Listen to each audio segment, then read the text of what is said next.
Hi అండి. ఈరోజు నేనైతే టమాటా నిల్వ పచ్చడి అనమాట మనము రోట్లో నూరుకోకుండా ఎండబెట్టకుండా అయితే నేను చూపిస్తాను ఫ్రెండ్స్. డిఫరెంట్ ప్రాసెస్ ఇది. ఒక 15 డేస్ అయితే నిల్వ ఉంటుంది. నేను ఒక 1/2 కిలో టమాటాలు అయితే తీసుకున్నాను. చూడండి, గట్టిగా ఉండాలి ఫ్రెండ్స్. ఇట్లా ఏమాత్రం పుచ్చులు కానీ మెత్తగా ఉంటే మనకు పచ్చడి బూజు అనేది వచ్చేస్తుంది. నేను ఇవి మంచిగా క్లీన్గా కడుక్కొని ఒక కాటన్ క్లాత్తో తుడిచి గాలికి అయితే పెట్టుకున్నా. ఎట్టి పరిస్థితుల్లో ఇవి తడి అయితే ఉండద్దు ఫ్రెండ్స్. ఇంగ్రీడియంట్స్ అయితే ఏమేమి పడతాయో ఇందులోకి ఒకసారి చూసేద్దాం. చూడండి, ఇదిగోండి పసుపు, కారం, ఉప్పు, ఆవాలు, జీలకర్ర,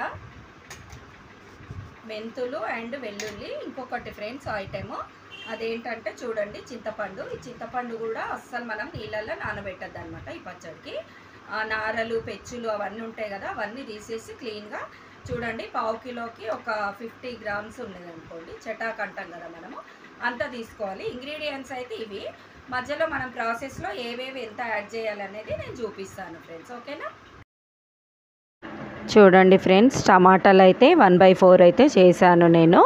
తర్వాత చిన్న కడాయి అనేది పెట్టుకొని 1/2 స్పూను మెంతులు, 1 స్పూను జీలకర్ర అయితే యాడ్ చేస్తున్నాను. ఇవి పక్కా 1/2 కిలో టమాటాకు మెజర్మెంట్స్ ఫ్రెండ్స్, ఇవి కొలతలు అనమాట. మీరు కూడా ఇదే దాంతో చేసుకుంటే నాలానే వస్తుందన్నమాట. ఇంకో కడాయి పెట్టుకొని ఒక 6 స్పూన్స్ వరకు ఆయిల్ యాడ్ చేసుకొని ఈ కోసుకున్న టమాటా ముక్కలు అయితే వేసుకొని బాగా మగ్గించాలి. ఇప్పుడు ఏది యాడ్ చేయద్దు ఫ్రెండ్స్. చూడండి, ఇలా టెక్స్చరు వీడియోలో చూపించినట్టు వచ్చినాకనే మనం ఒకదాని ఒకటి వేయాలన్నమాట. ఉడికిందని తెలవడానికి మనకు ఆ పీల్ అయితే సపరేట్ అవుతుంది. వెల్లుల్లి, దంచుకున్న వెల్లుల్లి అయితే వేయాలి. 1/2 స్పూను పసుపు, 1 స్పూను కారము, 1 స్పూను ఉప్పు అయితే యాడ్ చేశాను నేను. ఓకేనా? ఇవన్నీ ఒకసారి మిక్స్ చేసుకున్నాక మనము జీలకర్ర ధనియాలు అయితే ఎంచుకున్నాం కదా ఫ్రెండ్స్, అది పౌడర్ లాగా చేసుకొని వేసుకోవాలన్నమాట.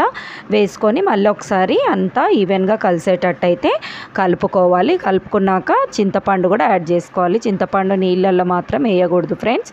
నూనెలు వేయగానే కులబడిపోతుంది అనమాట. మనకు వాటర్లు వేస్తేనే ఎక్కువ టైం పడుతుంది. లాస్ట్కి తాలింపు అనేది పెట్టుకొని వేడి అన్నంలో కానీ చపాతీలో కానీ తింటే సూపర్గా ఉండే టమాటా పచ్చడి అయితే రెడీ. చూడండి, బౌల్లోకి అయితే తీసుకుంటా. వీడియో నచ్చినట్టయితే సబ్స్క్రైబ్ చేయండి ఫ్రెండ్స్.